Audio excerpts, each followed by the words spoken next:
Hey guys, tonight we're going to dim the lights.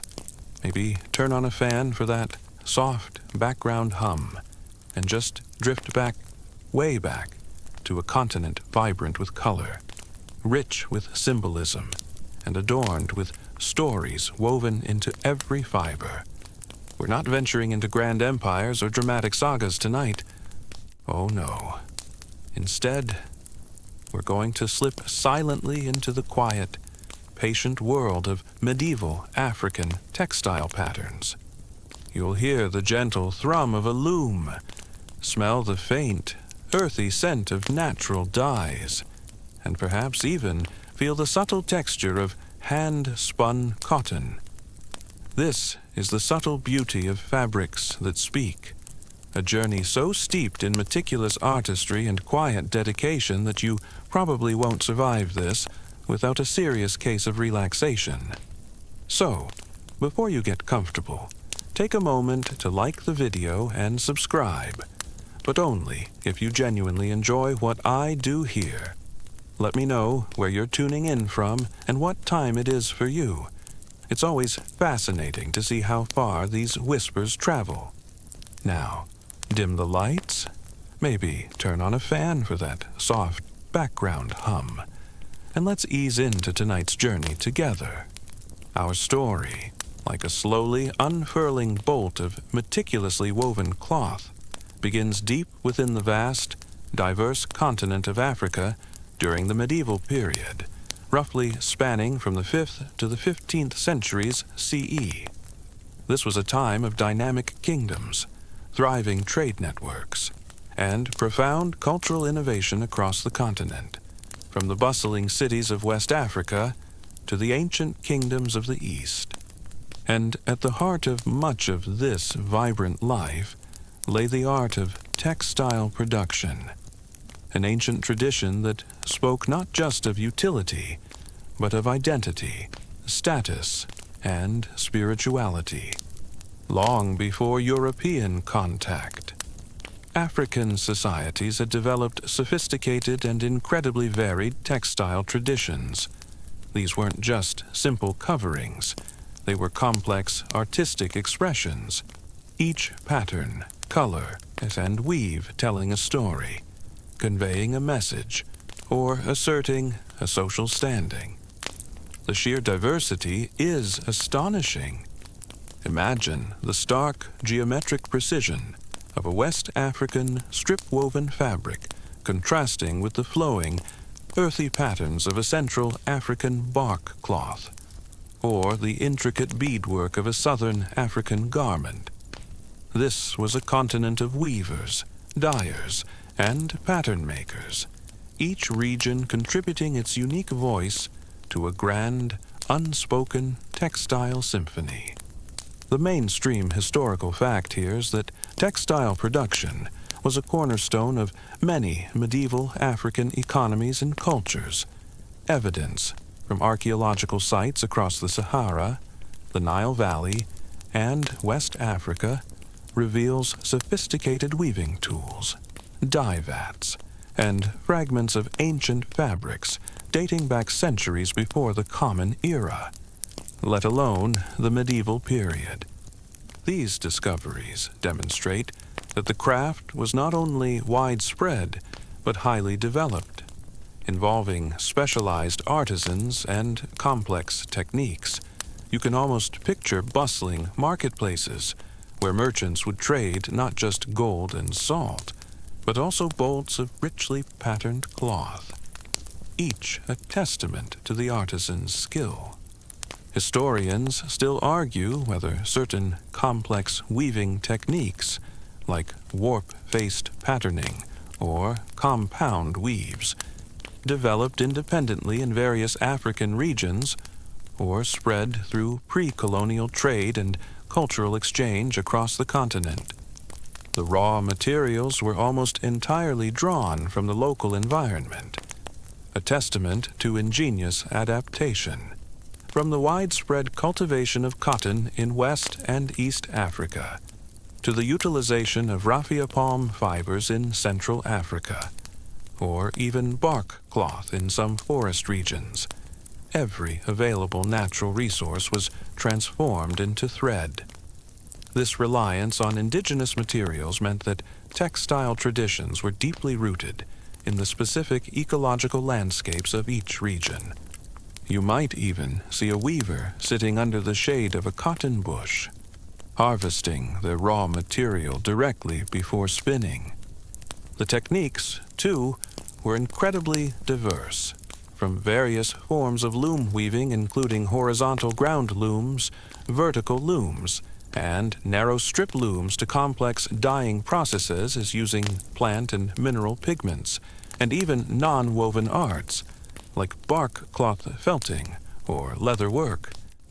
African artisans displayed an astonishing mastery of fiber arts. Each technique was honed over centuries, passed down through generations, often within families or specialized guilds. One quirky tidbit in some West African cultures: the patterns woven into fabric were believed to hold protective powers, warding off evil spirits or bringing good fortune, making them not just beautiful, but spiritually potent. This deep historical root of textile production, far from being primitive, was sophisticated, symbolic, and integral to the identity of medieval African societies. It was a world where clothing wasn't just functional. It was a living narrative, a canvas for belief, status, and artistic expression, slowly unfolding its subtle beauty across the vast continent. From the sweeping panorama of medieval African textile heritage, our focus now narrows to the very first step in bringing those vibrant patterns to life: the raw materials, the fibers from earth, nature's gentle gifts that form the foundation of every thread. Imagine the early morning light filtering through the leaves, illuminating a field or a forest edge, as a skilled hand reaches out to gather the humble beginnings of a masterpiece. This wasn't about synthetic creations. It was about ingenious adaptation and a profound connection to the immediate environment.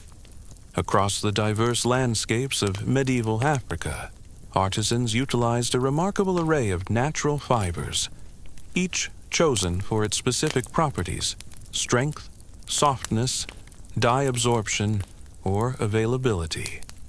The most widespread and perhaps universally recognized was cotton. Picture vast fields of cotton plants, their fluffy white bowls bursting open under the African sun.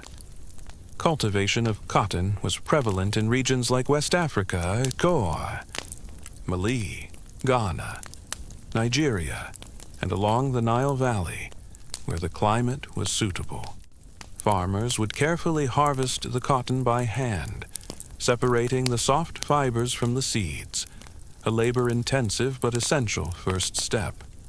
This involved patient picking, ensuring the delicate fibers weren't damaged. Historians still argue whether specific indigenous cotton varieties were more resilient to pests or offered superior fiber quality compared to later introduced species. Beyond cotton, other plant-based fibers played crucial roles. In forest regions, particularly in Central Africa, raffia palm fibers were a dominant material. Imagine the long, strong leaves of the raffia palm being carefully stripped and processed to extract their inner fibers. These fibers, known for their durability and natural sheen, were often used for weaving sturdy mats, bags, and distinctive textiles. The process involved soaking the leaves, then scraping and separating the fibers by hand, a delicate and precise task that transformed rough foliage into usable thread. You can almost hear the soft rustle of raffia leaves as they are meticulously prepared. Other indigenous fibers included bark cloth, especially in parts of Central and East Africa. This wasn't a woven textile in the traditional sense, but rather a non-woven fabric made from the inner bark of certain trees, most notably the fig tree. Imagine artisans carefully peeling strips of bark, then beating and stretching them with wooden mallets until they became pliable and cloth-like. This process required immense physical effort and a deep knowledge of the specific trees and their harvesting cycles. The resulting fabric often had a natural, earthy color and a unique texture, sometimes decorated with embossing or painting. It's a bit like creating leather from a tree, but much softer and more pliable. Even animal fibers, though less common than plant fibers in many regions, were utilized. Wool from sheep was spun in areas where pastoralism thrived, particularly in North Africa and parts of the Sahel. Silk, too, had a subtle presence, though often wild silk from native caterpillars rather than cultivated silkworms, providing fine, lustrous threads for luxurious fabrics. One quirky tidbit. Some very rare archaeological finds suggest that in certain coastal communities, fibers from local marine plants, such as sea grasses, were occasionally processed and woven into coarse, durable textiles, a testament to extreme ingenuity. The initial preparation of these raw fibers, regardless of their source, was crucial. This often involved cleaning and degumming them, removing any impurities or sticky residues that would impede spinning or dyeing. For cotton, this meant removing seeds and debris. For raffia, it involved stripping and soaking.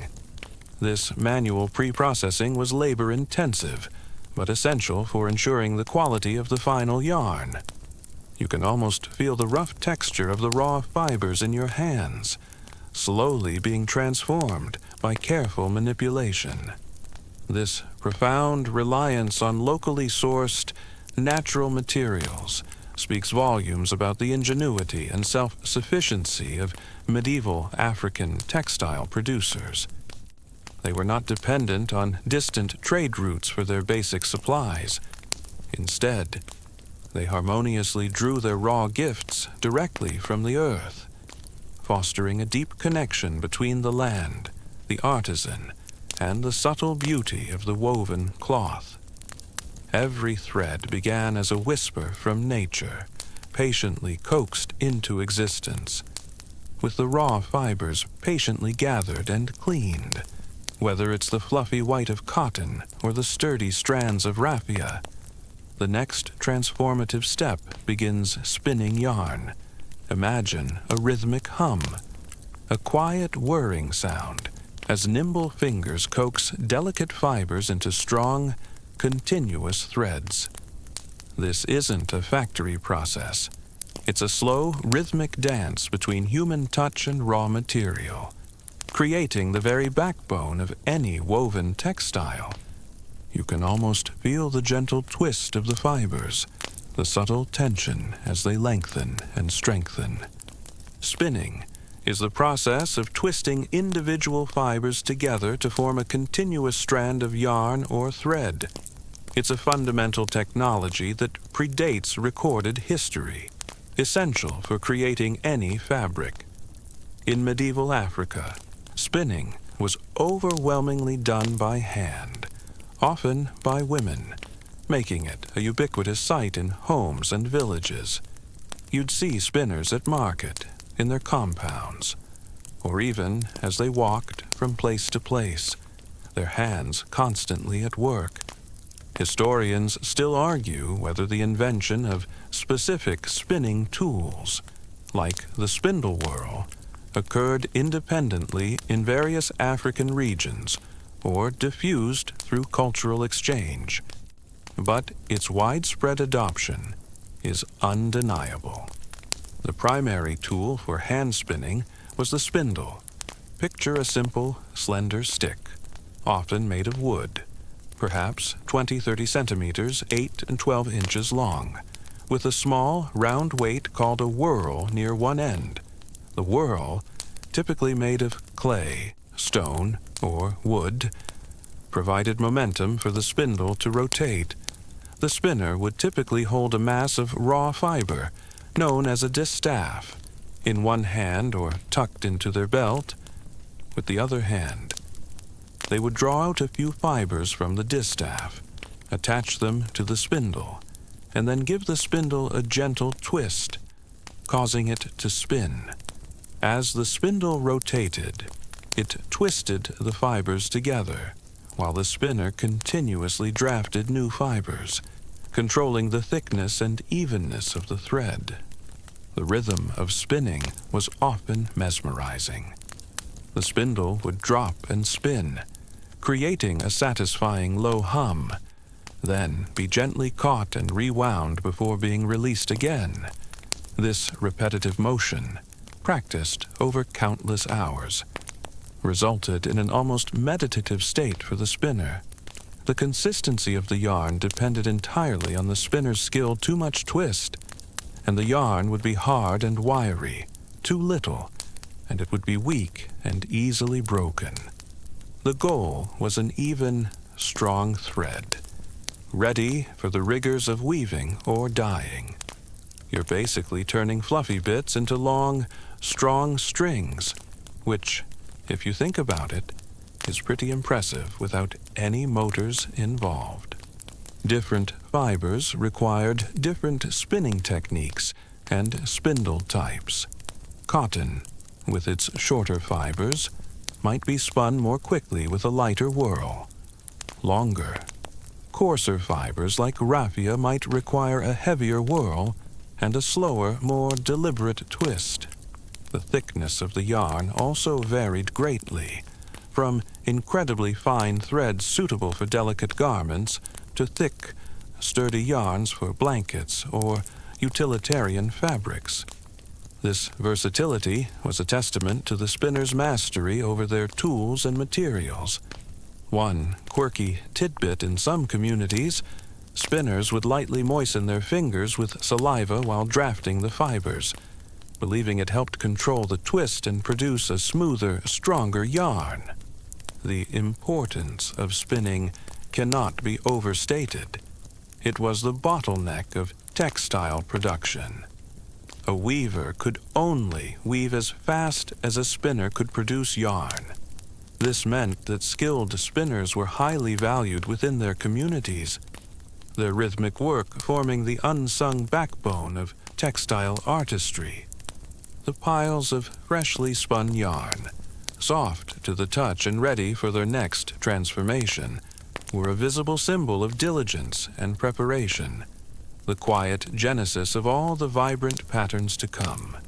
Every knot and every twist in the yarn carried the unseen effort and patience of the spinner, a foundation for the subtle beauty yet to be revealed. With the yarn now patiently spun, a continuous thread born from raw fibers, our journey takes us to perhaps the most visually captivating stage of medieval African textile production, dyeing with nature.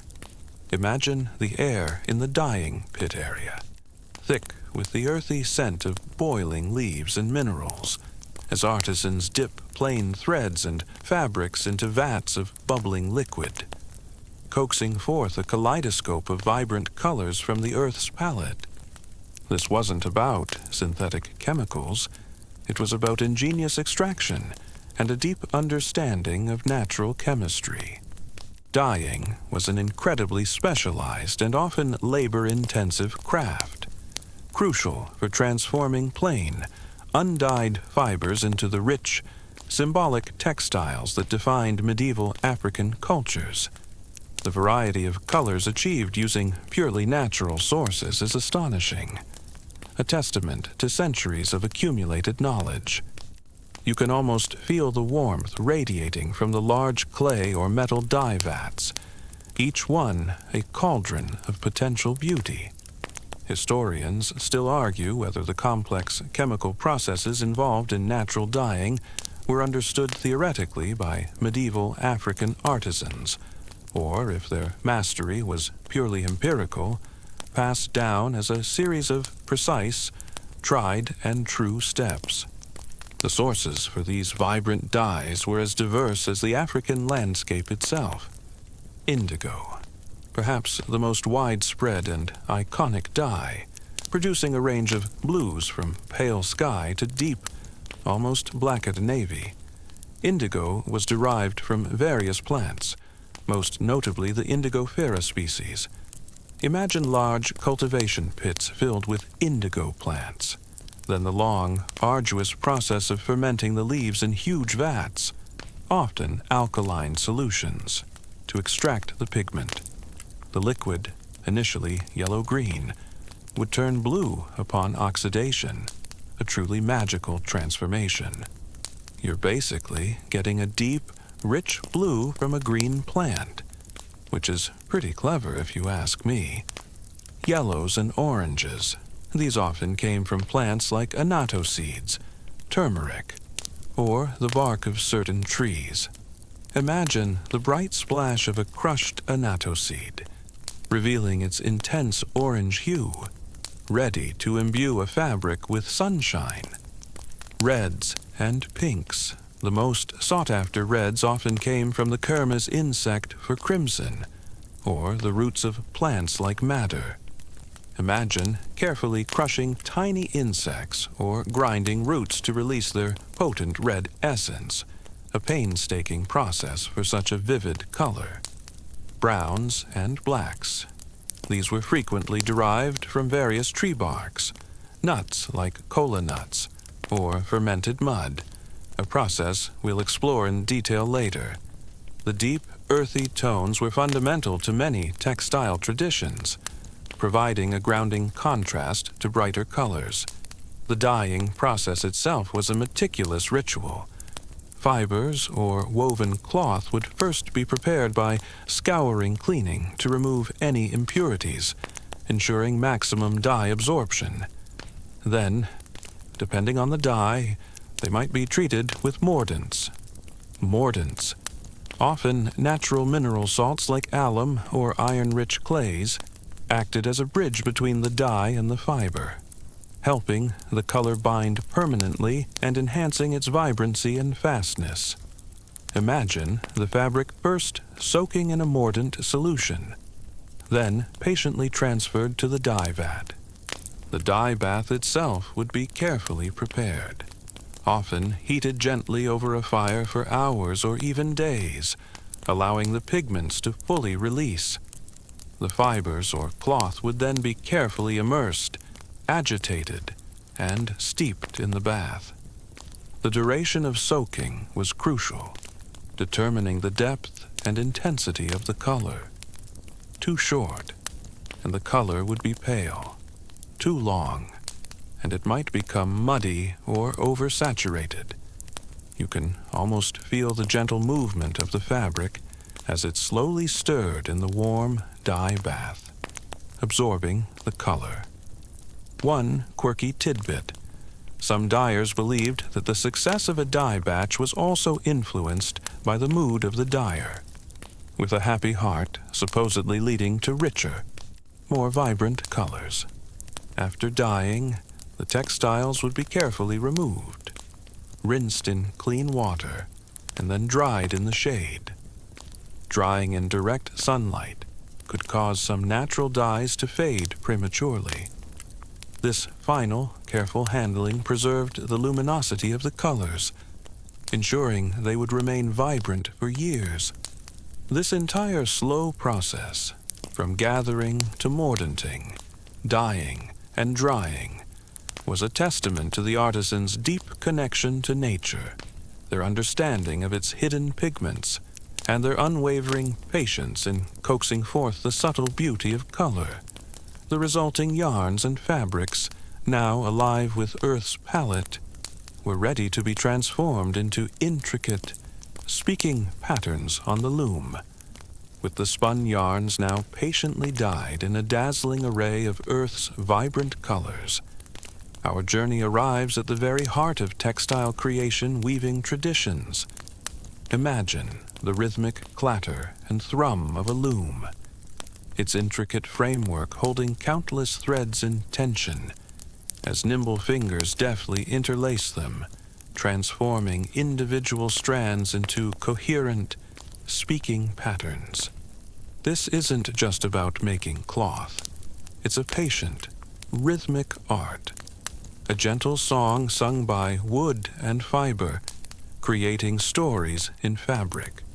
Weaving is a testament to human ingenuity, a technology that has existed for millennia across diverse cultures, including those throughout medieval Africa.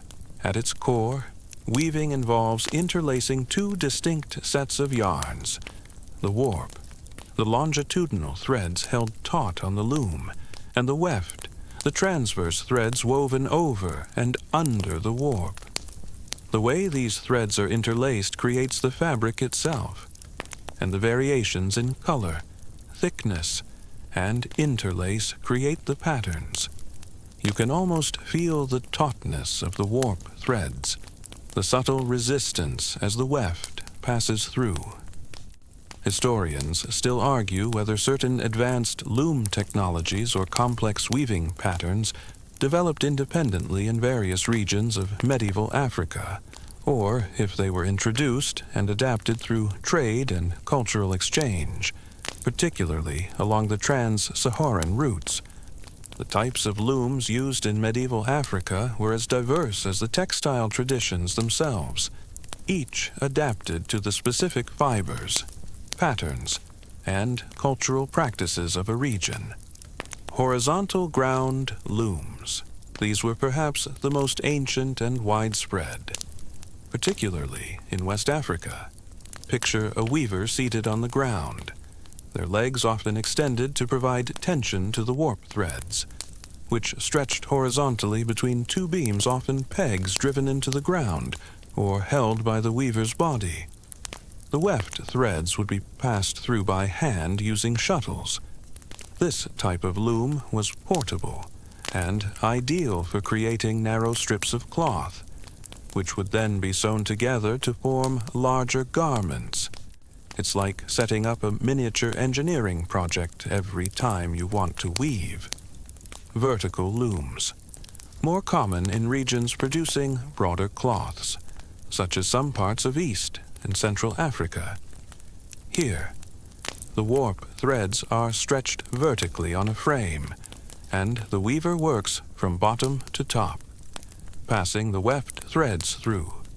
These looms could produce wider fabrics, suitable for larger wraps or blankets without the need for extensive seaming. Imagine a weaver standing, rhythmically reaching up and down, their body swaying with the motion of the loom.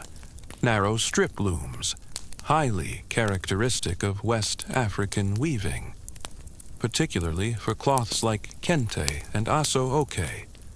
These are a specialized type of horizontal loom, designed to produce long, very narrow strips of cloth, often just a few inches wide.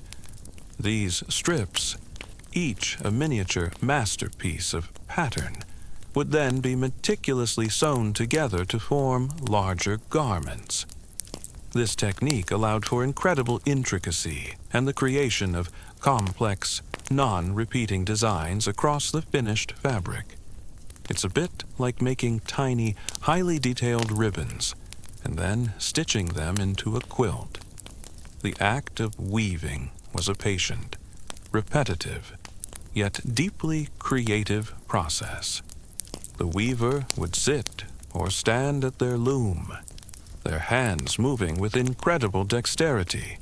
They would use Heddle's devices that lift specific warp threads to create a shed or opening, through which the shuttle carrying the weft thread would be passed. Then, a beater or sword would be used to press the newly laid weft thread tightly against the previous ones, ensuring a dense, even weave. The rhythmic sounds of the loom, the clack of the heddles, the swish of the shuttle, the thud of the beater created a hypnotic backdrop to the artisan's work. You can almost feel the vibration of the loom through the floor, a living instrument in the hands of the weaver. One quirky tidbit in some West African weaving traditions, particularly for strip-woven cloths. The patterns themselves were not drawn out beforehand but held entirely in the weaver's memory, a testament to their incredible visual and spatial intelligence. The patterns emerging on the loom were not random. They were deeply symbolic, often conveying proverbs, historical events, social status, or spiritual beliefs. The choice of colors, the arrangement of geometric shapes, the precise interweaving of different textures, every element contributed to the fabric's message. Saha. This transformation of simple threads into speaking patterns was the silent art of the weaver, a profound testament to the subtle beauty that could be coaxed from nature's gifts, thread by patient thread, with the warp and weft threads now ready for their intricate dance, and the loom singing its gentle song. Our journey shifts to a captivating set of techniques that add pattern not through weaving alone, but through the ingenious manipulation of dyes, adire, and tie-dye. The magic of resist. Imagine plain lengths of cotton cloth, patiently prepared, now being folded, stitched, or tied, creating hidden barriers that will defy the dye, revealing stunning patterns as if by unseen hands. Resist dyeing is a broad category of textile techniques where certain areas of a fabric are protected or resisted from absorbing dye, while the unprotected areas take on the color. When the resist material is removed, the undyed or differently dyed pattern is revealed.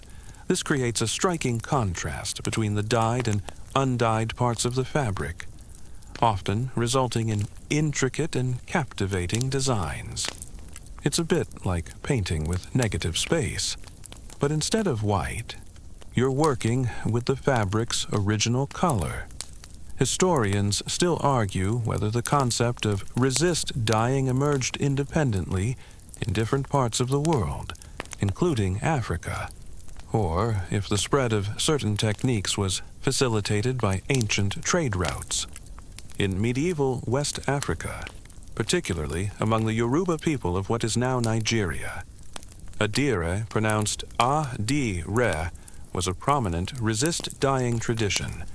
The word adire literally means tie and dye in Yoruba, though it encompasses various resist methods. The primary dye used for adire was, and remains, indigo, producing a stunning range of blues. Imagine the deep, earthy smell of the indigo dye vats, a pungent aroma that signifies the magic happening within. There were several key techniques within adire. Adire elu. This was often a simple tie-dye method. Imagine the artisan carefully gathering small sections of fabric and tying them tightly with raffia or cotton thread, creating knots, pleats, or gathers. These tied sections would prevent the dye from penetrating, creating circular or linear patterns when the ties were removed. This simple technique could yield incredibly complex and organic patterns depending on the tightness and placement of the ties. You can almost feel the tautness of the thread as it's wrapped around the fabric, creating a silent promise of the pattern to come. Adire oniko. This involved stitching. Imagine the artisan using a needle and thread to create intricate patterns by sewing resist stitches into the fabric. The thread would be pulled taut, gathering the fabric and preventing dye from reaching those areas. This allowed for much finer and more controlled linear designs, intricate swirls, or even figurative motifs. After dyeing, the stitches would be carefully unpicked, revealing the pristine undyed lines against the deep blue background. It's painstaking work, but the precision pays off. Another form of adire, though perhaps emerging slightly later or alongside these, involved the use of stencils or paste resist. Imagine a skilled artisan applying a thick, starchy paste, often made from cassava flour, onto the fabric through a stencil, or even freehand with a brush. This paste would dry and form a resist layer. After dyeing, the dried paste would be scraped off, revealing the patterns. This allowed for larger, bolder designs and more regular, repeated motifs. You're essentially drawing on the fabric with edible glue, which is pretty clever if you ask me. One quirky tidbit: some Adir patterns were so intricate and culturally significant that only master dyers were permitted to create them. Sometimes, after long apprenticeships, the dyeing process for Adir was often done in large outdoor vats. The prepared fabric, with its ties or stitches or paste, would be carefully immersed in the indigo bath, then lifted, exposed to air to oxidize, which turned the indigo blue, and then re-immersed multiple times until the desired depth of blue was achieved. This slow, repetitive dipping was crucial for rich, deep color. You can almost feel the coolness of the wet fabric as it's lifted from the vat, slowly transforming from green to blue in the sunlight. Once the dyeing and oxidation were complete, the resist materials, the ties, stitches, or dried paste would be carefully removed, revealing the hidden patterns. This moment of revelation was often exciting, as the plain, tied fabric transformed into a vibrant work of art. The contrasting light patterns against the deep indigo blue were a testament to the artisan's skill and the subtle magic of resist dyeing.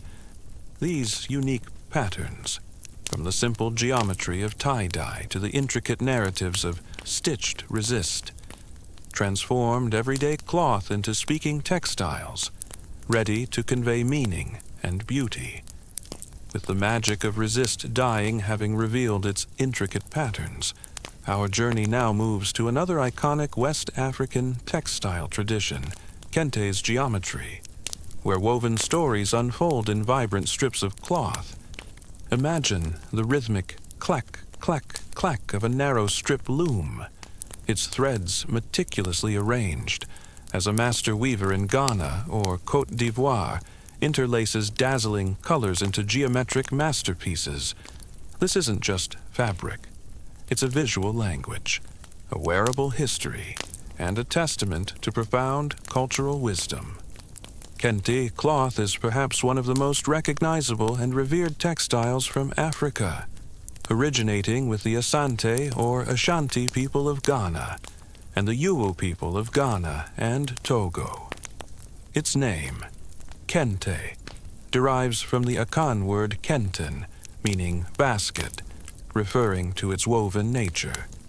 The mainstream historical fact here is that Kente weaving originated as a court cloth, initially worn exclusively by royalty and high-ranking officials for special occasions, symbolizing power, prestige, and spiritual authority. Imagine an Asantehene king of the Asante draped in a kente cloth so vibrant and intricate. It seemed to pulse with life, every thread a testament to his divine right. Historians still argue whether the earliest kente patterns were purely geometric abstractions, or if they always carried specific symbolic meanings from their very inception. The distinctive feature of kente is its strip weaving technique. As we briefly touched upon in Section 5, kente is woven on narrow strip looms, producing long, thin strips of cloth, typically 10 to 15 centimeters, 4 to 6 inches wide. These individual strips, each a complete, self-contained pattern, are then meticulously sewn together edge to edge to create a larger, unified piece of cloth.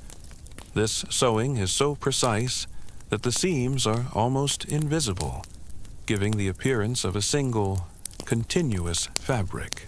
It's a bit like building a large, complex mosaic from countless tiny, perfectly crafted tiles.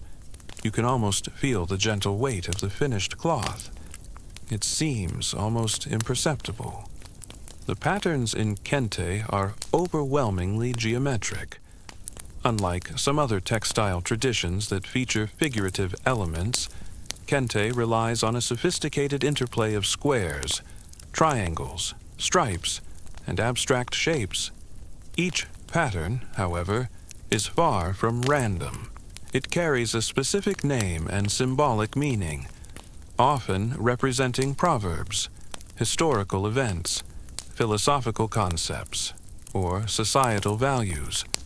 For instance, a checkerboard pattern might symbolize wisdom and careful thought, while a zigzag might represent the unpredictable nature of life. The colors themselves are also highly symbolic: gold for royalty and wealth, yellow for purity, green for fertility and new harvest, blue for peace and love, red for sacrifice and passion, and black for maturity and spiritual strength. You're basically reading a book with your eyes, but the words are colors and shapes. The process of weaving kente is incredibly demanding, requiring immense skill, concentration, and patience.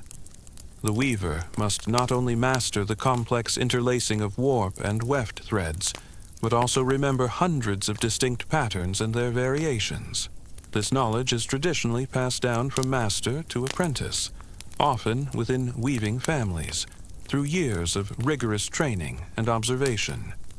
The rhythmic sounds of the loom, the precise movements of the weaver's hands as they throw the shuttle and beat down the weft, create a hypnotic environment.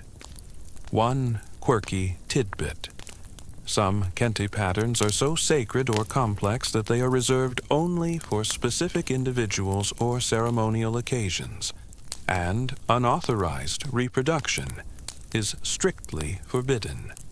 The creation of a single large kente cloth can take weeks or even months of continuous work. Depending on the complexity of the design and the skill of the weaver, each strip is a miniature work of art, and the final assembly is a testament to the weaver's overall vision and dedication. The resulting textile is dense, durable, and remarkably vibrant, a living testament to the cultural richness of the Asante and Yu peoples. This geometric language of kente, each pattern a carefully chosen word in a silent dialogue, transformed simple threads into profound cultural statements. It highlights the subtle beauty that emerges not just from intricate design, but from a deep connection between art, history, and the enduring wisdom of a people. A woven legacy of vibrant stories. From the dazzling, mathematically precise patterns of kente cloth, our journey now takes a fascinating turn, delving into an entirely different, yet equally profound, method of textile artistry: Bogolanfini mud cloth. Imagine rough hand-spun cotton cloth, laid out under the scorching sun of Mali, patiently painted and repainted with thick, dark mud, slowly transforming into earthy narratives. This isn't just fabric, it's a living canvas, infused with the very essence of the earth, telling stories of ancient traditions and protective symbolism. Bogolanfini, often simply called mud cloth in English, is a traditional textile art form of the Bamana people of Mali. The mainstream historical fact here is that Bogolanfini is created through a unique and complex process of painting cotton fabric with fermented mud. It's not a dye in the conventional sense, but a form of resist painting and staining using natural pigments. Imagine painting with actual mud, not just as a temporary stain, but as a permanent, intricate design. Historians still argue about the precise origins of Bogolanfini, particularly whether the fermented mud technique evolved independently or was influenced by earlier forms of iron-based dyeing. The process of making Bogolanfini is slow, meticulous, and deeply connected to nature. It begins with hand-spun and hand-woven cotton cloth, typically in narrow strips similar to kente, though often wider, that are then sewn together to form larger pieces. This base fabric, usually a natural unbleached cream or off-white, provides the perfect canvas for the earthy palette to come. You can almost feel the rough, honest texture of the hand-woven cotton, anticipating its transformation. Next comes the crucial base treatment. The cloth is typically dyed yellow using plant dyes, often from the bark and leaves of the Angalama tree. This initial yellow serves as a foundation for the mud work and interacts with the mud later to create a range of colors. Imagine the cloth soaking in a warm yellow dye bath, absorbing the sun's color. The heart of Bogolanfini lies in the fermented mud. This isn't just any mud. It's a special concoction, often collected from riverbeds, rich in iron. The mud is then fermented for weeks or even months in earthenware jars, mixed with various plant materials like leaves or bark that contribute tannins. This fermentation process creates a chemical reaction that makes the mud capable of permanently staining the fabric. Imagine a dark, thick, almost pungent mud, bubbling gently in a large pot, undergoing a mysterious transformation. It's a bit like creating a very potent, earthy paint that only works with specific plants.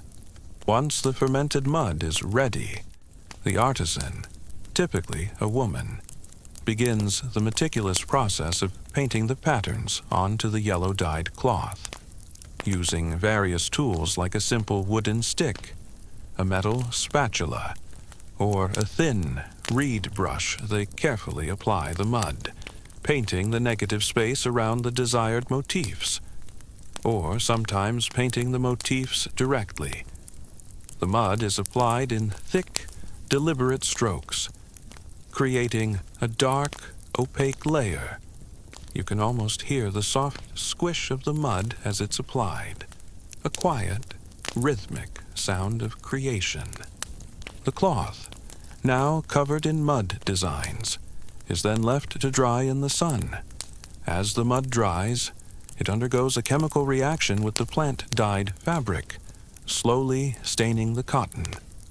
This process can be repeated multiple times with layers of mud applied, dried, and then sometimes scraped off or washed away before new layers are applied. Each layer deepens the color and enhances the pattern's clarity. Imagine the cloth covered in dark, caked mud, slowly revealing its hidden story under the sun. After multiple applications and drying cycles, the mud is finally washed off, revealing the intricate patterns. The areas where the mud was applied turn a dark, rich brown or black, while the untreated or differently treated yellow areas provide a striking contrast.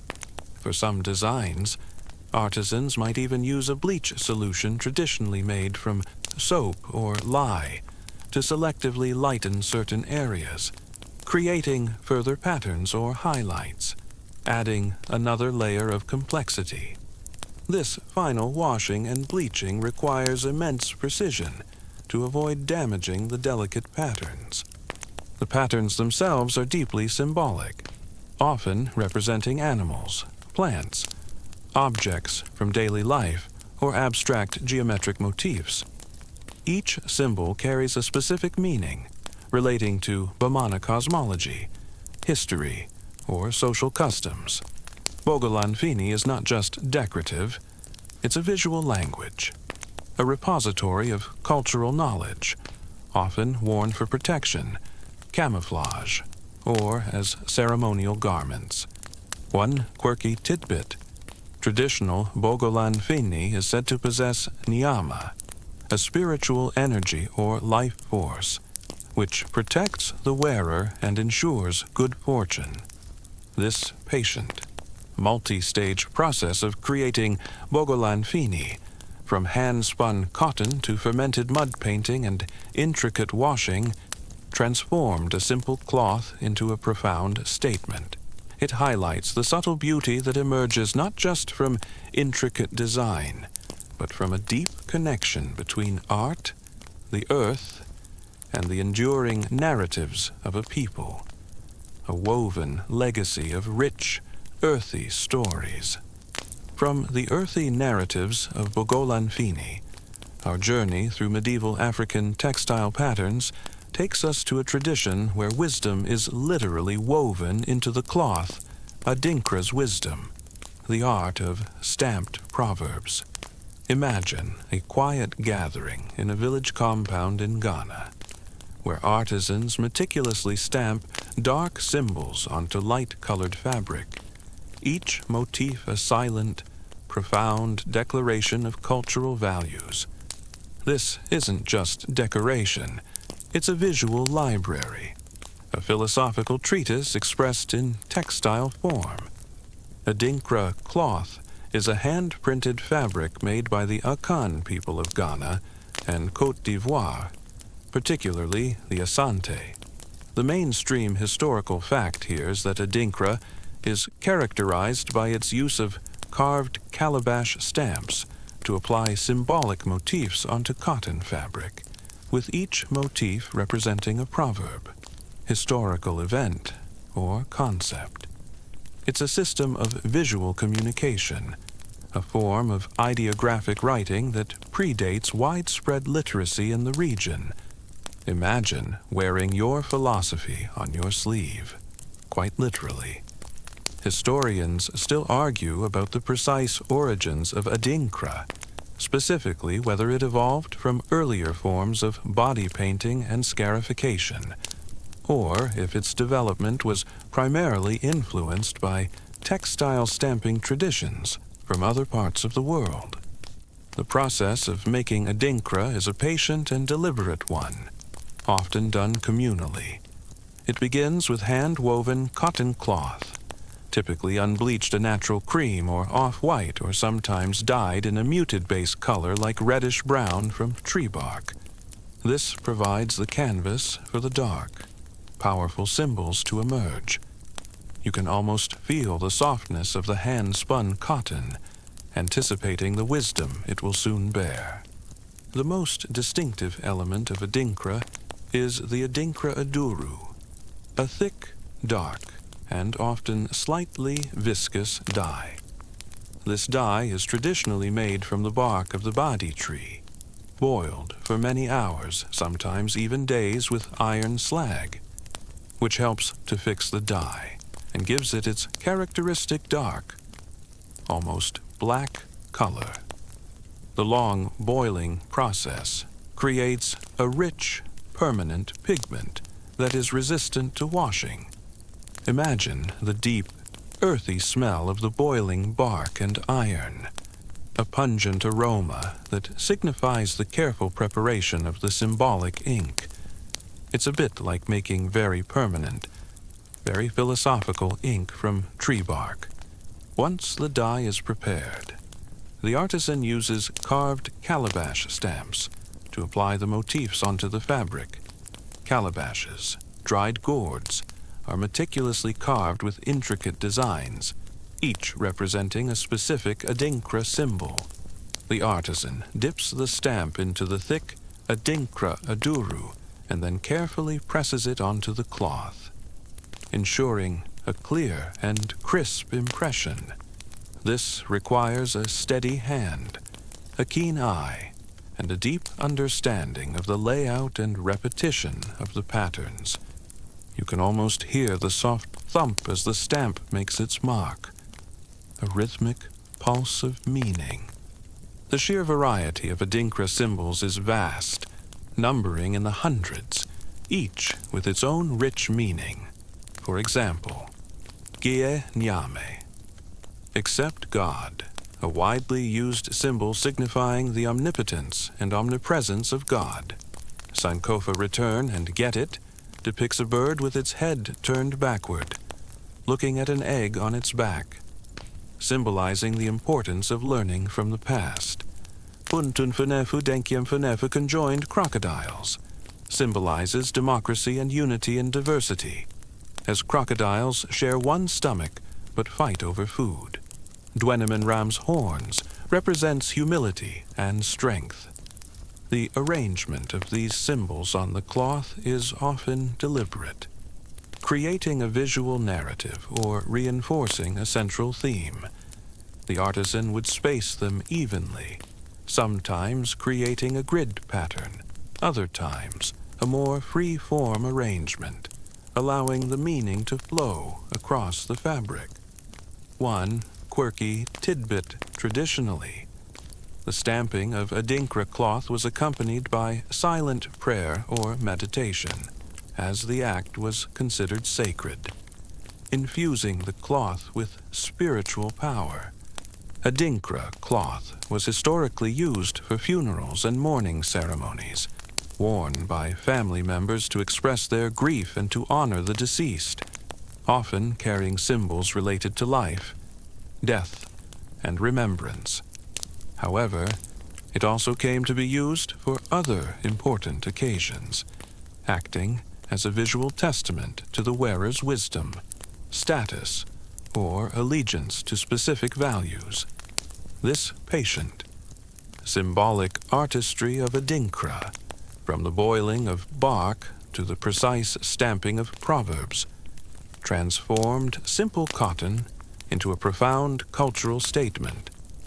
It highlights the subtle beauty that emerges not just from intricate design, but from a deep connection between art, philosophy, and the enduring wisdom of a people, a textile legacy of silent, speaking symbols.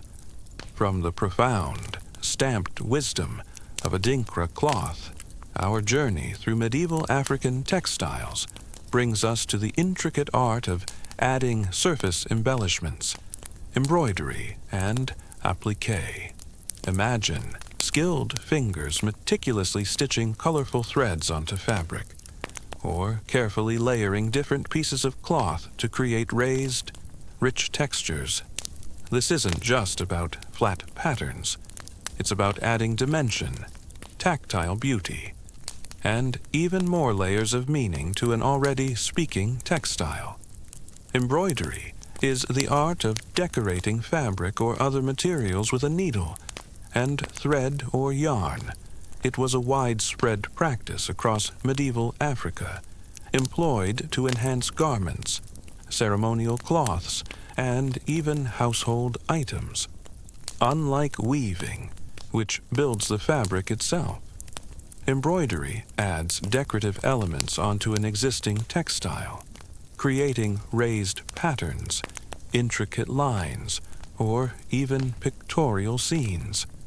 You can almost feel the smooth tautness of the fabric as the needle passes through, pulling the thread into a new design. Historians still argue whether certain sophisticated embroidery techniques, like satin stitch or chain stitch, developed independently in African regions, or were introduced through trade and cultural exchange, particularly with the Islamic world. The materials for embroidery were as diverse as the regions themselves. Fine, hand-spun cotton threads, dyed with natural pigments, were common. In some areas, silk threads, often imported or derived from local wild silk, provided a lustrous sheen for more luxurious pieces. Beyond thread, other natural materials were also incorporated.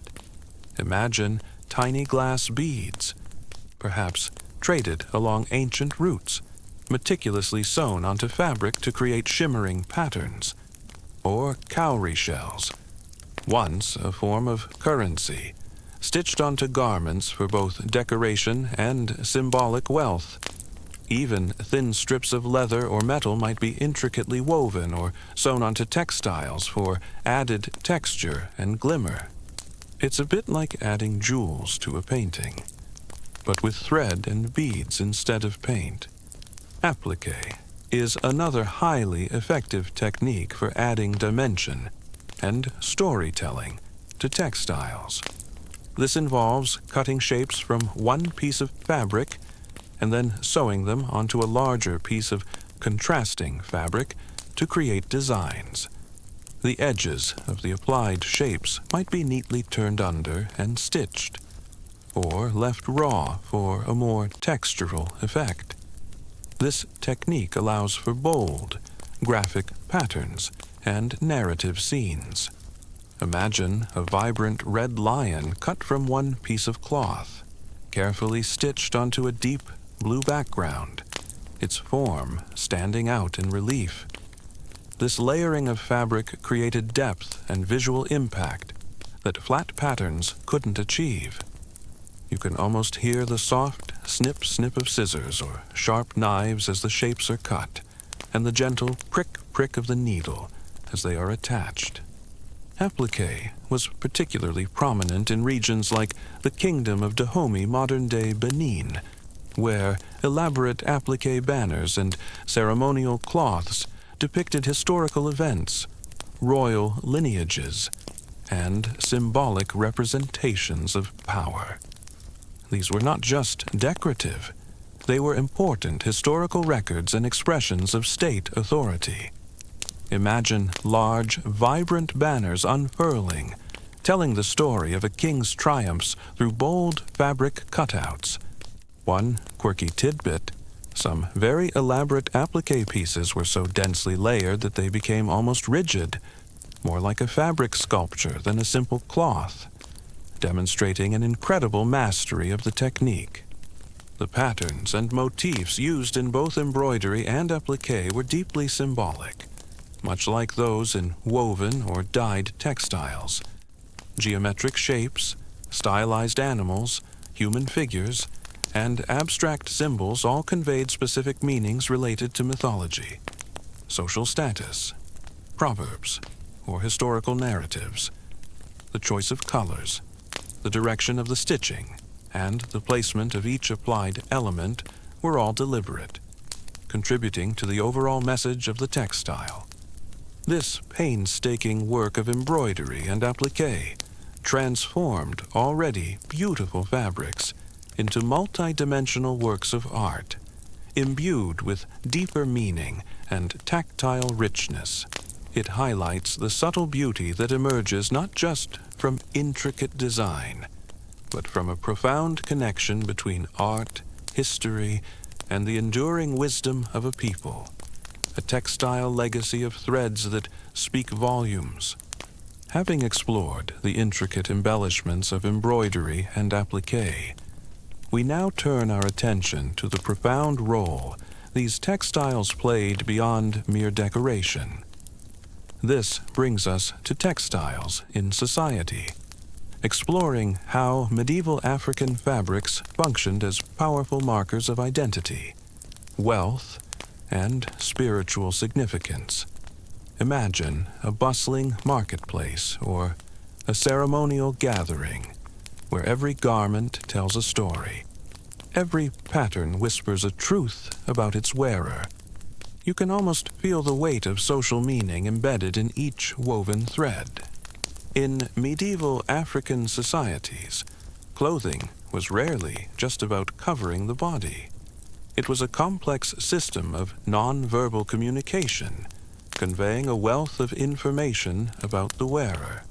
Your garment could immediately tell others about your ethnic identity, specific weaving patterns, dye colors, or textile techniques were often unique to particular ethnic groups or subgroups. Wearing a certain cloth was a proud declaration of your heritage. Social status and rank, the quality of the fabric, the complexity of the pattern, the richness of the dyes, and the amount of embellishment often correlated directly with a person's wealth, power, and social standing. A king or chief would wear far more elaborate and costly textiles than a commoner, signaling their authority without uttering a single word. Imagine the awe inspired by a chief draped in a rare, intricately woven kente cloth, its patterns shimmering with gold. Age and gender. Certain patterns or styles might be reserved for specific age groups, ye, elders, or genders, indicating life stages or roles within the community. Occupation. Sometimes, specific fabrics or patterns were associated with particular professions or guilds, subtly identifying a weaver, a hunter, or a diviner. Historians still argue whether the sumptuary laws regulating dress based on social status that existed in some medieval African kingdoms were as strictly enforced as in European societies, or if they were more flexible, allowing for aspirational display. Wealth and prestige. Textiles were often considered a form of wealth themselves, sometimes even functioning as a medium of exchange or dowry payments. Producing intricate cloths required significant skill, time, and resources like expensive dyes or rare fibers, making them valuable assets. Owning many finely made cloths was a clear sign of prosperity, just as owning many fine jewels might be elsewhere. You're not just wearing a shirt, you're wearing your bank account. Ceremonial and ritual use beyond daily wear. Textiles played a crucial role in various ceremonies and rituals. Special cloths were worn for rites of passage births, initiations, marriages, funerals, religious ceremonies, and political events. These textiles were often imbued with spiritual significance, believed to offer protection, facilitate communication with ancestors, or enhance the power of the wearer.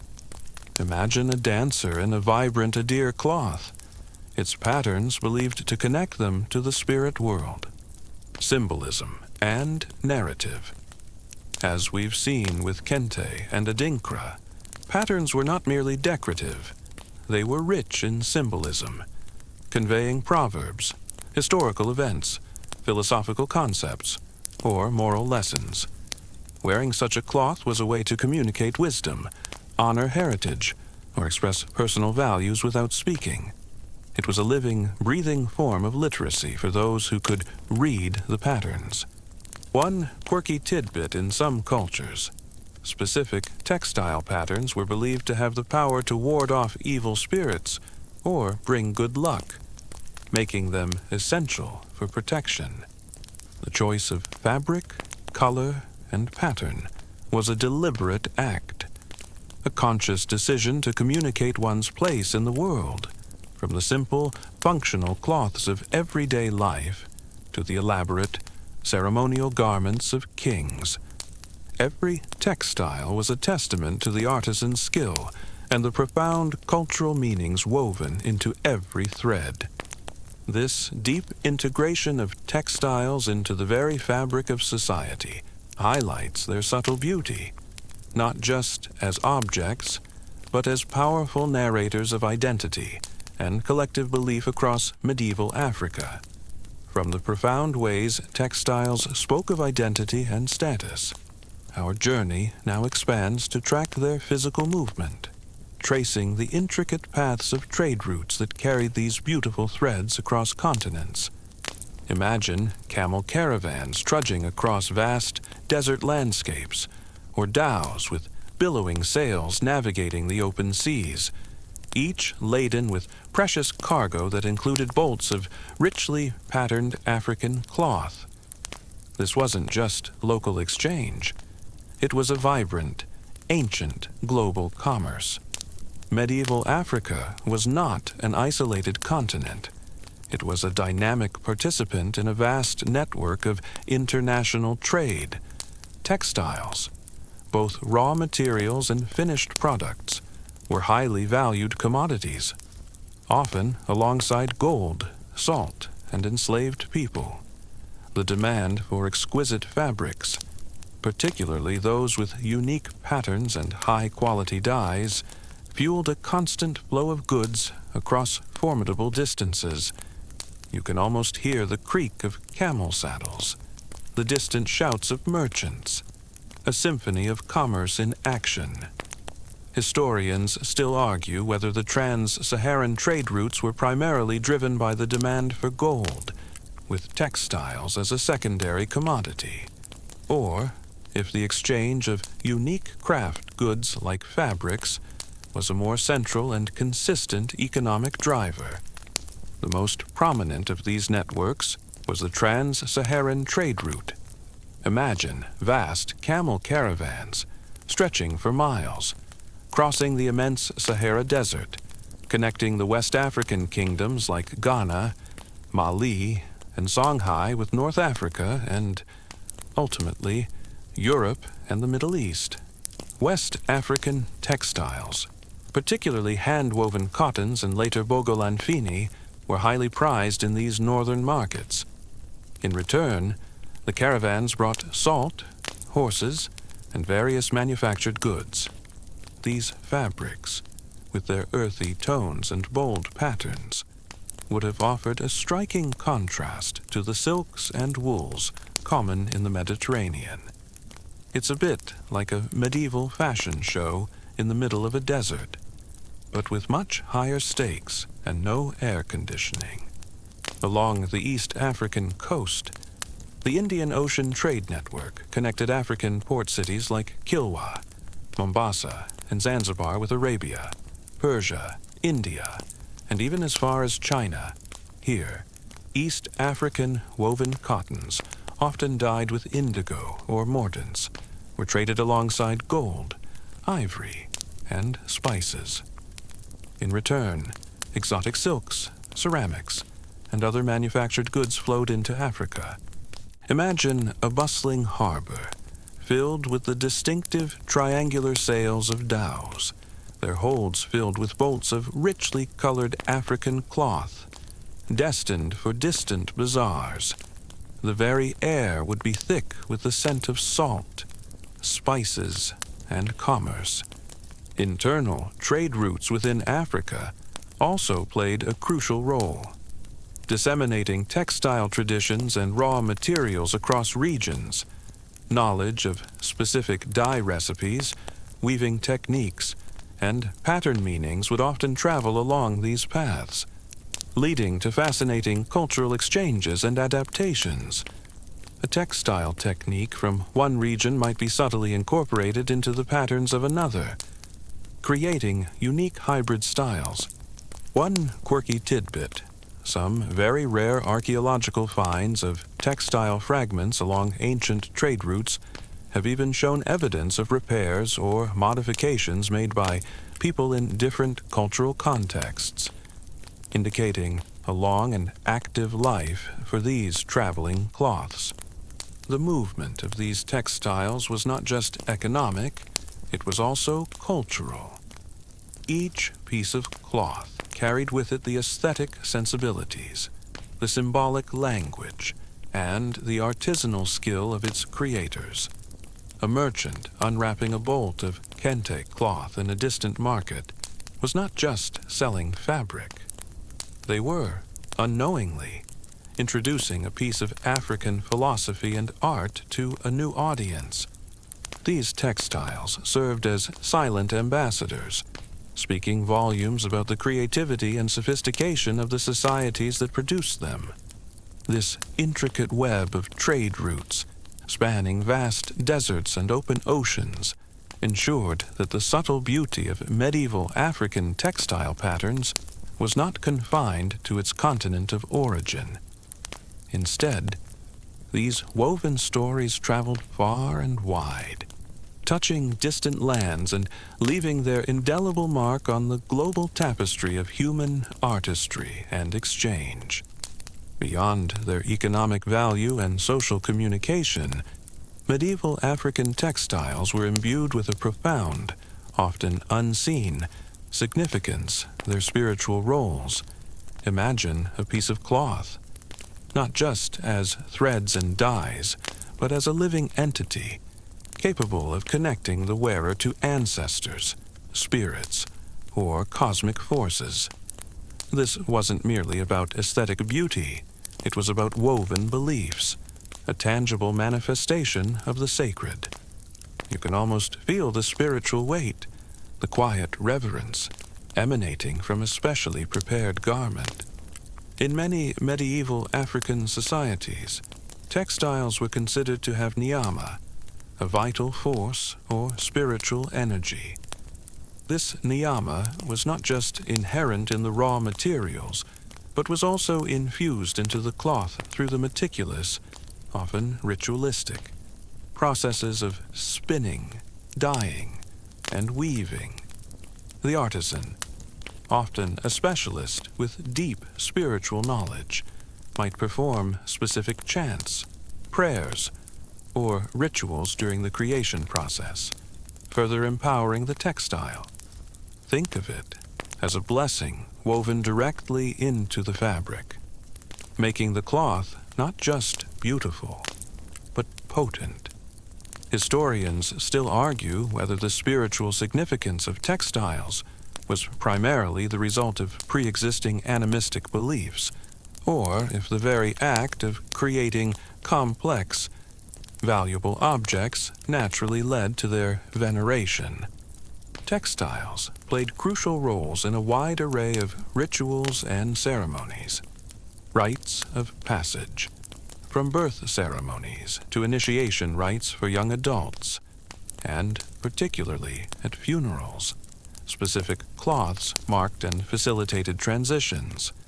A child might be wrapped in a protective fabric, while an initiate might wear a pattern signifying their new status.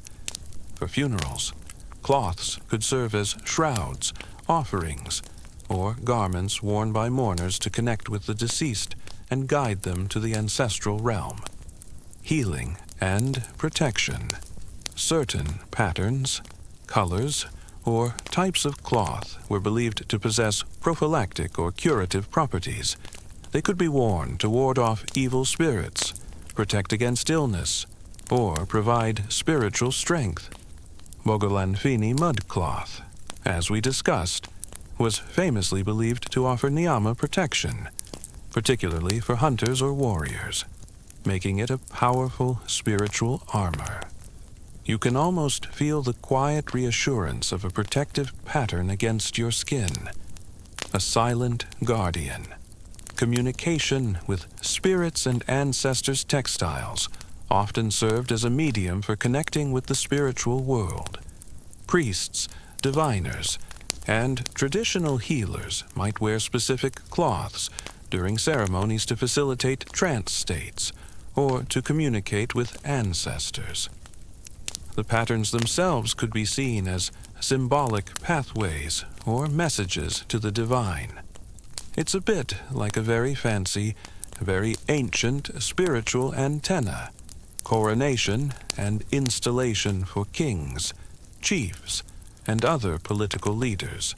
Elaborate textiles were central to their installation ceremonies. These cloths, often made from the finest materials and adorned with the most complex and powerful symbols, like kente cloth, physically embodied their authority, their connection to their ancestors, and their divine right to rule. Draping a new leader in such a cloth was a profound act of spiritual and political investiture. The very act of wearing certain textiles was a performative spiritual act. It allowed individuals to embody qualities, connect with deities, or declare their adherence to specific cultural norms. The patterns were not just aesthetically pleasing, they were visual prayers, protective talismans, and mnemonic devices for cultural wisdom. One quirky tidbit in some regions, certain weavers were believed to possess a hereditary spiritual power that enabled them to create particularly potent or sacred cloths, making their touch on the loom uniquely valuable. This deep spiritual connection highlights the profound way in which medieval African textiles were interwoven with the very fabric of life, death, and belief. They were silent witnesses and active participants in the most sacred moments, transforming humble fibers into profound conduits of spiritual power and cultural meaning. The subtle beauty of these patterns was not just for the eye, but for the soul, a timeless echo of woven beliefs across the continent. Alas, even the most vibrant and deeply ingrained traditions can face the shifting tides of history. Our journey through the world of medieval African textiles now brings us to a period of profound challenge, the colonial impact. A disruption that dramatically reshaped production and, in some cases, threatened the very existence of these ancient crafts. Imagine the once thriving marketplaces, now slowly filling with unfamiliar factory-made fabrics from distant lands, challenging the intricate beauty of locally woven and dyed cloth. This wasn't a gentle evolution. It was often a forceful imposition, the arrival of European colonial powers in Africa, particularly from the 15th century onwards, and especially intensifying from the 19th century, marked a significant turning point for indigenous textile production. The mainstream historical fact here is that colonial policies and economic interests actively disrupted traditional African textile industries. European powers sought raw materials, like cotton, to fuel their own burgeoning textile factories in Europe, and in turn saw Africa as a captive market for their finished goods. This created a profound imbalance. You can almost hear the whirring of distant European machinery, a sound that spells doom for traditional handlooms. Historians still argue whether the decline of specific traditional textile industries was primarily due to the influx of cheaper, mass-produced European imports, or if it was more a result of colonial administrations deliberately suppressing local industries to eliminate competition. One of the most direct impacts was the influx of imported textiles, European and later Indian, often via the European trade networks. Factory-made cotton textiles were often cheaper and more consistently produced than hand-woven African fabrics, even if they sometimes lacked the unique cultural significance or spiritual potency. This created intense competition that undermined local markets for traditional cloth. Many African consumers, especially in urban areas or those with limited means, began to prefer these more affordable imports. Imagine a local weaver who spent weeks on a single elaborate piece, watching as a European merchant sells a similar-looking fabric for a fraction of the price. This naturally led to a decline in demand for locally made fabrics, forcing many artisans to abandon their craft. Colonial administrations also imposed new economic structures and labor practices. African farmers were often compelled to grow cash crops like cotton, rubber, or cocoa for export to Europe, rather than traditional food crops or materials for local industries. This redirection of labor and resources away from textile production further weakened the indigenous industry. Forced labor systems and low wages in colonial enterprises also deprived communities of the autonomy and workforce needed to sustain complex craft traditions. It's a bit like forcing a master baker to only grow wheat, but then only buying flour from another country. Furthermore, there was often a cultural dimension to the disruption. European colonizers frequently denigrated traditional African arts and cultural practices, including dress norms, as primitive or savage, while promoting European styles as superior or more civilized. Missionaries, for example, often encouraged converts to adopt European clothing as a sign of their conversion. This cultural imposition sometimes eroded the cultural significance of traditional textiles, relegating them to the status of mere curiosities or symbols of a backward past. You can almost feel the quiet pressure to conform, to put away the vibrant patterns for more subdued European attire. One quirky tidbit. Paradoxically, European demand for certain exotic African patterns, particularly for specific markets or for use in the Atlantic slave trade, sometimes led to European factories producing African-style wax prints, which became popular in Africa, a strange, inverted form of influence. Despite these immense challenges, traditional African textile traditions did not completely disappear. They showed remarkable resilience and adaptation. Some artisans continued to produce specific cloths for ceremonial purposes or for those who valued tradition. Others adapted by incorporating new materials like imported yarns or dyes or even new motifs into their work, blending traditional techniques with new influences. The deep cultural roots of these textiles often allowed them to survive, albeit in altered forms, as powerful symbols of identity and heritage amidst the colonial overlay. The quiet hum of the loom and the earthy scent of natural dyes might have become rarer, but they never entirely faded. After enduring the disruptions of colonialism and adapting through challenging times, the vibrant spirit of medieval African textile patterns continues to thrive, leaving an enduring legacy that resonates globally. Imagine the vibrant colors and intricate patterns, once confined to specific regions and rituals, now celebrated on international runways, in contemporary art galleries, and in homes across the world. This isn't just about survival. It's about a dynamic reemergence, a powerful reaffirmation of cultural identity. Today, traditional African textiles are experiencing a significant global resurgence.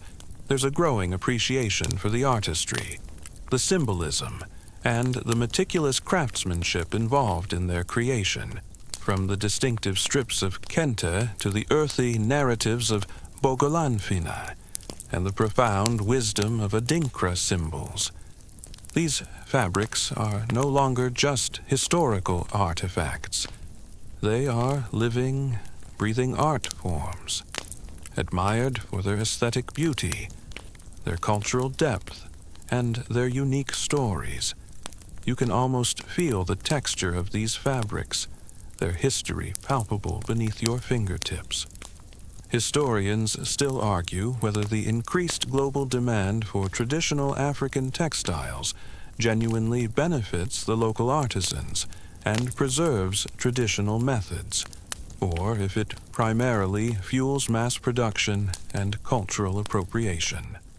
This contemporary appreciation manifests in several ways: high fashion and design. African textile patterns have profoundly influenced global fashion. Designers, both African and international, frequently draw inspiration from traditional motifs, colors, and weaving techniques, integrating them into haute couture and ready-to-wear collections. Brands use wax prints inspired by historical patterns, and designers like Duro Olowu and Maki O are celebrated for their fusion of traditional African aesthetics with contemporary silhouettes. Imagine a vibrant kente-inspired print walking down a Paris runway, a testament to its timeless appeal. It's a bit like ancient wisdom suddenly becoming the trendiest new thing, but for clothing, contemporary art. Many renowned African artists, such as Ella Natsui and Abdoulaye Konate, utilize textiles in their monumental installations, transforming fabric into powerful statements about identity, colonialism, consumerism, and global interconnectedness. These artists elevate textile art to a fine art form, challenging perceptions and fostering deeper conversations about African heritage. You can almost see bottle caps woven into a shimmering tapestry, reflecting the ingenuity born from tradition and modern materials. Cultural preservation and revival. Within Africa itself, there's a strong movement to revive and preserve traditional textile crafts that might have suffered during colonial times.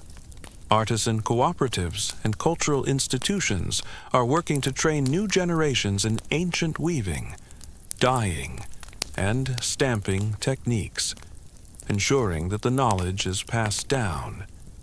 This helps maintain the authenticity and cultural integrity of the textiles, ensuring that the stories woven into them continue to be understood and valued by future generations.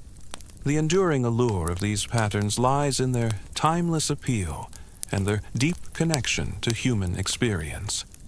They are not merely decorative. They speak a visual language understood across cultures, conveying universal themes of identity, community, wisdom, and resilience. The subtle beauty inherent in their geometric precision, their organic flow, and their rich symbolism resonates with an innate human desire for meaning and connection. One quirky tidbit: some contemporary African artists are even experimenting with digital weaving and 3D printing techniques to create new textile forms that draw inspiration from historical patterns, blending ancient aesthetics with cutting-edge technology. So, as we bring our journey through the subtle beauty of medieval African textile patterns to a close, let the images of vibrant hues, intricate weaves, and meaningful symbols gently settle in your mind. From the humble fibers gathered from the earth, through the patient hands of spinners, dyers, and weavers, to the rich tapestries that told stories and defined identities, these textiles are a testament to the enduring power of human creativity.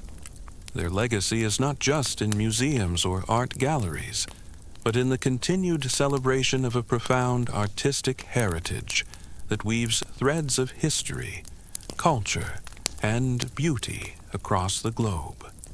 As the soft hum of the fan blends with the last whispers of our story, you can feel the subtle texture of hand-spun cotton and the faint, earthy scent of natural dyes gently dissolving from your mind. The rhythmic thrum of the loom, the quiet swish of the dye vat, let them all fade like distant, comforting dreams. Your own bed is far more comfortable than any weaver's bench, and the only duty you have now is to succumb to the embrace of deep, peaceful slumber. The vibrant continent of Africa, with all its woven stories and rich symbolism, is now a distant memory, a fascinating glimpse into a world of patient artistry and profound meaning. Feel your muscles relax, your breath deepen, and the day's concerns drift away like a thread released from a loom. There's no pattern to weave tonight, no fabric to dye, just rest.